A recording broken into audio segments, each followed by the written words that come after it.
नमस्कार दोस्तों, मैं विजयपाल एक बार फिर से स्वागत करता हूं आप सभी का आपके अपने channel simple maths for you में। देखिए, आज का जो वीडियो है वो हमारा रीट जो परीक्षा है उस पर आधारित है। रीट परीक्षा के 3 लेसन हमने पहले समझ लिए थे, आज हम समझेंगे चौथा लेसन। चौथा लेसन जो है उसमें हमने टॉपिक उठाया है संख्या पद्धति। पिछले में हमने वर्ग और उसके निकालने की ट्रिक पढ़ी थी। अभी कुछ संख्याओं के पॉइंटों की संख्याओं के वर्ग की ट्रिक और बाकी है, वो भी हम धीरे धीरे करेंगे। तब तक के लिए आप उन पिछली वर्ग की प्रैक्टिस कर लीजिए और एक नया टॉपिक संख्या पद्धति आज हम स्टार्ट कर रहे हैं ताकि ये भी साथ साथ आप करते रहो। तो चलिए शुरू करते हैं। वीडियो शुरू करने से पहले मैं सभी से रिक्वेस्ट करूँगा कि आप यदि चैनल पर नए हो तो उसको सब्सक्राइब कर दीजिए, वीडियो को लाइक कर दीजिए और अपने सभी दोस्तों को ये वीडियो शेयर कर दीजिए ताकि वो भी इस वीडियो का लाभ उठा सकें। और यदि आप इस वीडियो को देख रहे हैं तो बिल्कुल लास्ट तक देखिए और लास्ट तक देखोगे तभी आपको ये पूरा टॉपिक जो है वो समझ में आएगा। चलिए शुरू करते हैं। आज के वीडियो में हम समझेंगे संख्या पद्धति क्या होती है और कितने प्रकार की संख्या होती है, उन सबको एक पूरे चार्ट के माध्यम से हम समझेंगे। हालांकि हमने हमारे चैनल पे पहले भी एक वीडियो डाल रखा है जिसमें संख्या पद्धति के बारे में बता रखा है, पूर्णांक प्राप्तांक क्या होते हैं, कैसे होते हैं। लेकिन वो जो मैंने बताया था वो क्रम के हिसाब से बताया था, सीखने के क्रम के हिसाब से, जब आप छोटे से बड़े के क्रम में सीखते हो।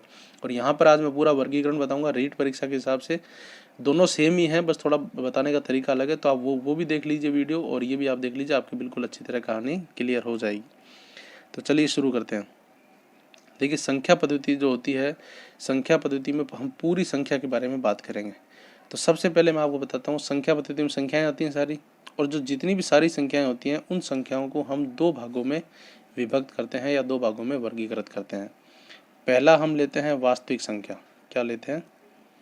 वास्तविक संख्या। और दूसरा हम लेते हैं काल्पनिक संख्या। क्या लेते हैं? काल्पनिक संख्या। वास्तविक संख्याओं को हम बोलते हैं रियल नंबर। क्या बोलते हैं? Real number. और काल्पनिक संख्याओं को हम बोलते हैं इमेजिनरी नंबर। क्या बोलते हैं? इमेजिनरी नंबर, जो हकीकत में नहीं होते, हम इमेजिन करते हैं। ठीक है, वास्तविक संख्या क्या रियल नंबर, और इसको आप आर से भी डिनोट कर सकते हो। काल्पनिक संख्या इमेजिनरी नंबर, इसे हम क्यू से डिनोट करते हैं। क्यू से इसलिए करते हैं क्योंकि आई से हम इंटीजर को लेते हैं, पूर्णांकों को, इसलिए हम इसे क्यू से डिनोट करते हैं। ठीक है, तो ये आपको 2 बातें ध्यान में रखनी है। अब वास्तविक संख्याएं क्या होती हैं? वे संख्याएं जो वास्तव में हम गणित में पढ़ते हैं। इसमें सारे पूर्णांक आगे, सारे प्राप्तांक आगे, सारे पॉइंटों की संख्या, जो भी आप पढ़ते हो वो सारी क्या है? वास्तविक। और काल्पनिक संख्याएं वो होती हैं जो वास्तव में नहीं होती, सिर्फ हमारी कल्पनाओं में होती हैं। कई बार सॉल्यूशन या कोई भी मैथमेटिकल एक्सप्रेशन को हल करते समय हमारे पास कुछ ऐसी कंडीशन आ जाती है जहां पर आगे हल कर पाना मुश्किल होता है, तो उस समय हम क्या करते हैं? काल्पनिक संख्या का यूज़ करते हैं। जैसे सपोज मेरे पास आ गया 49 का अंडर रूट, यानी आपको 49 का रूट निकालना है -49 का। तो ऐसी कोई भी वास्तविक संख्या नहीं होती जिसका वर्ग -49 हो, तो इसका वर्गमूल क्या होगा? वास्तव में तो पॉसिबल ही नहीं होगा। तो उस कंडीशन में हम क्या करते हैं? एक काल्पनिक संख्या मानते हैं। क्या मानते हैं? काल्पनिक संख्या मानते हैं आयोटा। इस तरह से आई की तरह लिखते हैं और इसको बोलते हैं हम आयोटा। ठीक है, और इस आयोटा की एक काल्पनिक संख्या है, इसका क्या होता है? इसका वर्ग का मान -1 होता है। ये आपको बात ध्यान रखनी है, इसके वर्ग का मान क्या होता है? -1, यानी कि आयोटा का मान क्या हो जाएगा? -1 का रूट। ये बात आपको थोड़ी सी ध्यान रखनी है। वास्तव में ऐसा पॉसिबल नहीं है, कोई भी संख्या जिसका वर्ग -1 नहीं हो सकता, क्योंकि वर्ग की गुणा करते ही वो वापस माइनस माइनस प्लस हो जाते हैं। तो ऐसा नहीं हो सकता, लेकिन काल्पनिक संख्याओं में हम ऐसा मान लेते हैं। अब क्या होता है? अब हम इसको यहाँ पे पुट करते हैं, तो हम इसको लिख सकते हैं -49 को -1 × 49। ठीक है, और इस -1 को हम लिख देते हैं आयोटा स्क्वायर इंटू 49, और फिर हम इसका रूट कर देते हैं। किसी भी संख्या का स्क्वायर हो तो उसका रूट केवल आयोटा हो जाता है, 49 का वर्गमूल 7 हो जाता है। तो इसका जो उत्तर आता है वो हमारे पास कितना आता है? 7 आयोटा। तो जिसके पीछे आयोटा लगा होता है वो हमारी क्या होती है? काल्पनिक संख्या। और उसके अलावा जितनी भी संख्याओं का हम अध्ययन करते हैं वो होती हैं वास्तविक संख्या। इस वास्तविक संख्याओं में प्राप्तांक भी आ गए, ठीक है, पूर्णांक भी आ गए, और इसके अलावा दशमलव वाले भी आ गए। ये सारे हम इसमें अभी पढ़ेंगे।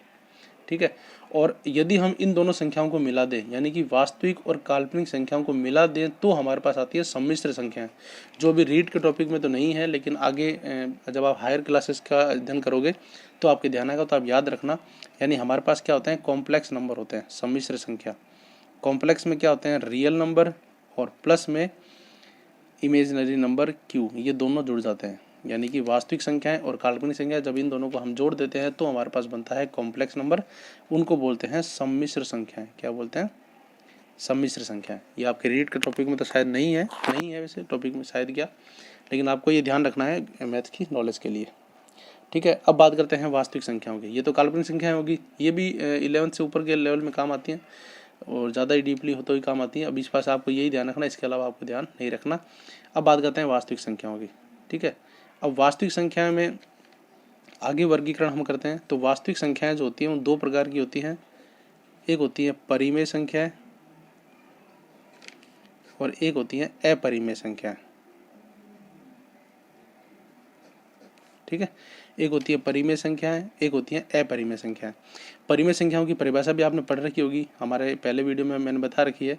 आप सीधा सा बस ये ध्यान रखना, परिमेय संख्या क्या होती हैं, जो P/Q के रूप में, जो P/Q के रूप में या तो होती है या लाई जा सकती हैं। यानी ऐसी संख्याएं जो P/Q के रूप में यानी बट्टे की संख्या के रूप में या तो होती हैं या उन्हें किसी प्रकार गणना करके लाई जा सकती हैं, तो उसे हम क्या कहेंगे, परिमेय संख्या। और ऐसी संख्याएं जिन्हें P/Q के रूप में हम नहीं ला सकते या नहीं होती, उसे हम क्या कहेंगे, अपरिमेय संख्या है। ये इसका सीधा सा उदाहरण है। ठीक है, अब अपरिमेय संख्याएं जो होती हैं उनका भी अध्ययन हम नहीं करते, बस कुछ संख्याएं होती हैं जो अपरिमेय होती हैं। जैसे पाई हम ले लेते हैं, पाई का मान वैसे तो 22/7 होता है, लेकिन ये जो 22/7 है ये काल्पनिक मान होता है, सिर्फ कैलकुलेशन करने के लिए। इसका हकीकत में जो मान होता है 3.1415, ये चलता जाता है, आगे तक इसका कोई अंत नहीं होता, तो इसलिए इसको क्या बोलते हैं हम, अपरिमेय। और इसी तरह से रूट की कोई संख्या है, जैसे ऐसी संख्या है जिसका कोई रूट नहीं निकलता, जैसे 7 का कोई रूट नहीं निकलता, इस तरह की जो संख्या होती है ये सारी हमारी क्या कहलाती है, अपरिमेय संख्याएं कहलाती हैं। और इसके अलावा जो संख्या वो क्या कहलाती है, हमारी परिमेय संख्या। ठीक है, अब परिमेय जो संख्या होती हैं, परिमेय संख्या भी आगे दो प्रकार की होती है। पहली परिमेय संख्या होती है पूर्णांक, जिसे हम बोलते हैं, क्या बोलते हैं, पूर्णांक। और दूसरी हम बोलते हैं दशमलव, दूसरी हम क्या बोलते हैं, दशमलव। या सीधी भाषा में कहें तो हम बोलते हैं पॉइंट वाली संख्याएं। ऐसी संख्याएं जिसे हम पॉइंट लगा के दर्शाते हैं उन्हें दशमलव बोलते हैं, या इनको भिन्न भी बोल सकते हैं, भिन्न। और पूर्णांक का मतलब पूरी संख्याएं, जो पूरी संख्याएं होती हैं उन्हें पूर्णांक बोलते हैं। जो पूरी संख्या नहीं होती, पॉइंट वाली संख्याएं होती हैं या आधा डेढ़ इस तरह की जो संख्या होती हैं उन्हें हम क्या बोलते हैं, दशमलव, पॉइंट वाली संख्याएं। ठीक है, अब जो पूर्णांक होते हैं, पूर्णांक भी आप यूँ मान सकते हो 3 तरह के होते हैं। एक होते हैं ऋणात्मक पूर्णांक, क्या होते हैं, ऋणात्मक पूर्णांक। एक होते हैं उदासीन पूर्णांक और एक होता है धनात्मक पूर्णांक। एक क्या होता है, धनात्मक पूर्णांक। ऋणात्मक क्या होते हैं, माइनस वाले, जो ऋण के होते हैं। उदासीन क्या होते हैं, जो ना ऋण के होते हैं ना धन के होते हैं, वो होते हैं बीच के, जीरो केवल एक ही है जो उदासीन पूर्णांक है। और धनात्मक पूर्णांक क्या होते हैं, जो प्लस की संख्याएं होती हैं, वो उन्हें हम क्या बोलते हैं, धनात्मक पूर्णांक। ठीक है, ये होते हैं पूर्णांक। पूर्णांक को हम बोलते हैं इंटीजर, क्या बोलते हैं, इंटीजर। और आई से इन्हें शो करते हैं, जेड से भी कई जगह इन्हें शो किया जाता है। और जो परिमेय संख्या मैंने आपको बताई थी, इन परिमेय संख्याओं को हम उससे शो करते हैं, किससे, परिमेय संख्याओं के जो होता है उसको क्यू से शो कर देते हैं कई बार। ठीक है, देखिए यहाँ मैंने बताया था काल्पनिक संख्या को क्यू से शो करते हैं, ये गलत है, क्यू से शो नहीं करते। काल्पनिक संख्याओं को शो करने का जो अलग होता है वो अलग होता है, वो मैं आपको बाद में बता दूंगा। यहाँ पे क्यू से शो नहीं करते, क्यू से परिमेय संख्याओं को शो करते हैं। ठीक है, अब यहाँ पर देखिए जो ऋणात्मक है वो माइनस, उदासीन है वो 0 और धनात्मक है वो प्लस, इस तरह के 3 पूर्णांक होते हैं। और फिर बात आती है दशमलव वाली संख्याओं की। तो जो दशमलव संख्याएं होती हैं, इन संख्याओं में भी कई तरह की बातें होती हैं। देखिए दशमलव संख्याएं क्या होती हैं, दशमलव संख्याओं में जब आप भाग देते हो, ठीक है, तो पॉइंट के बाद दशमलव संख्याओं के 2 रूप होते हैं, या तो वो शांत हो जाती है, या तो क्या हो जाती है, शांत हो जाती है, या वो अशांत होती है, या वो क्या होती है, अशांत। ठीक है, शांत होने का मतलब है जब आप भाग लगाते हो तो कुछ स्थानों तक वो शांत हो जाती है। जैसे मैं अगर 5 में 2 का भाग लगाऊं तो 2 पॉइंट के बाद 5, बस 5 के बाद वो रुक जाएगा भाग, तो इसको बोलते हैं शांत। इसी तरह से अगर मैं अशांत की बात करूं तो अशांत में अगर मैं 10 में 3 का भाग लगाऊं तो वो पॉइंट के बाद भी 3.33 शांत नहीं होती, वो चलती जाती है, तो उनको बोलते हैं हम अशांत, जो पॉइंट के बाद भी रुके नहीं। ठीक है, अब अशांत जो होती हैं अशांत के अंदर भी दो बातें होती हैं। यदि पॉइंट के बाद संख्याएं शांत नहीं होंगी, अशांत होंगी, तो उसमें दो कंडीशन होंगी, एक तो आवर्ती और एक अनावर्ती। आवर्ती का मतलब होता है रिपीट होना, आवर्ती का मतलब क्या होना है, रिपीट होना, और अनावर्ती का मतलब होता है रिपीट नहीं होना, यानी हम बोल सकते हैं नॉन रिपीट।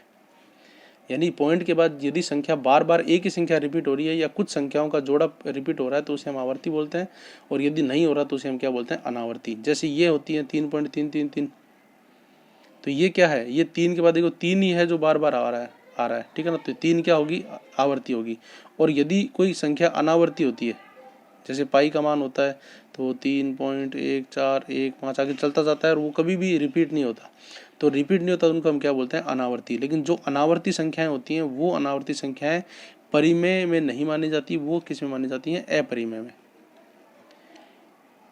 क्यों? क्योंकि इनको P बटे Q के रूप में अपन व्यक्त नहीं कर सकते, ठीक है। यहाँ पर जो अशांत होती है उनमें सिर्फ आवर्ती होती है, वही परिमेय के अंदर रखते हैं, अदरवाइज वो किसके रखते हैं, अपरिमेय के अंदर रखते हैं।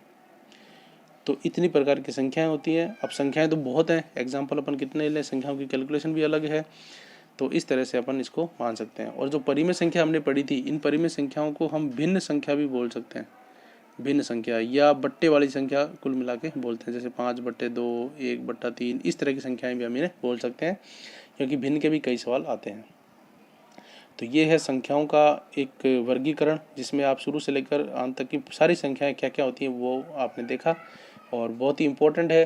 पूरी रूपरेखा आपके ध्यान में होनी चाहिए। सवाल तो देखो बीच बीच में से आएंगे, वो मैं आपको आगे करा दूंगा, लेकिन पूरा जो एक रूपरेखा है, एक पूरी जो खाका है, वो आपके दिमाग में होना चाहिए। वापस से देख लेते हैं एक बार। संख्या पद्धति, दो तरह की संख्याएं होती हैं, वास्तविक और काल्पनिक। वास्तविक और काल्पनिक दोनों को मिलाकर जो संख्या होती हैं उसे हम क्या बोलते हैं, सम्मिश्र संख्या है। जो काल्पनिक संख्याएं हैं वो आयोटा की होती हैं, यानी माइनस का यदि कोई अंडर रूट आ जाए तो उसे काल्पनिक में लेते हैं। और जो वास्तविक संख्याएं होती हैं वो प्राप्तांक, पूर्णांक और ये सब होते हैं। जो वास्तविक संख्या होती हैं इनको वापस दो भागों में बांटते हैं, परिमेय और अपरिमेय। परिमेय जिन्हें P बटे Q के रूप में होती हैं या लाई जा सकती हैं, बदली जा सकती हैं, वो परिमेय। जिन्हें नहीं बदली जा सकती वो अपरिमेय। परिमेय संख्याएं भी दो प्रकार की होती हैं, पूर्णांक और दशमलव वाली। पूर्णांक जो पूरी पूरी हो, दशमलव जो पूरी नहीं हो, भिन्न हो, पॉइंटों वाली हो, वे। पूर्णांक तीन तरह के होते हैं, ऋणात्मक, धनात्मक और उदासीन। ऋणात्मक माइनस वाले, धनात्मक प्लस वाले, उदासीन ये। दशमलव भी ऋणात्मक धनात्मक हो सकते हैं, लेकिन ये जो होते हैं इनके दो प्रकार होते हैं, शांत और अशांत। जो भट्टे के बाद, पॉइंट के बाद एक या दो या कुछ स्थानों बाद शांत हो जाए वो, और जो शांत नहीं हो वो अशांत। जो अशांत होती है उसमें फिर दो बातें होती हैं, आवर्ती और अनावर्ती। जो आवर्ती होती है वो भी हम उसे भी भिन्न में चेंज कर सकते हैं, जो लेकिन जो अनावर्ती होती हैं वो अपरिमेय में मानी जाती हैं। तो ये सारा वर्गीकरण था।